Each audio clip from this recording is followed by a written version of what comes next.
તો એનું મુખ્ય કારણ 1980 થી 90 નો દશકો।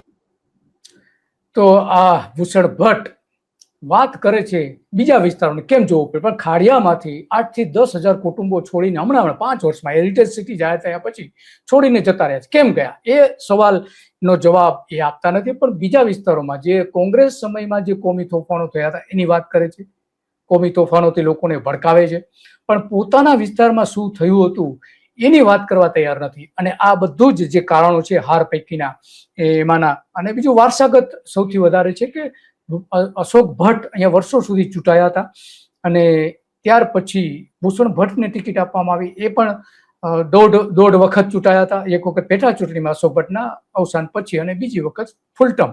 પણ હર્ષ સંઘવીએ શું કહ્યું એ પછી આપણે જવાબ સાંભળીશું કે કોંગ્રેસે કઈ રીતે ઇઝરાયલ અને પાકિસ્તાનની જે બધી વાતો કરી હતી એ પણ સાંભળીશું। પેલા હર્ષ સંઘવી ત્યાં જઈને કેવા પ્રકારે ત્યાં વાત કરી રહ્યા છે એ સાંભળીએ।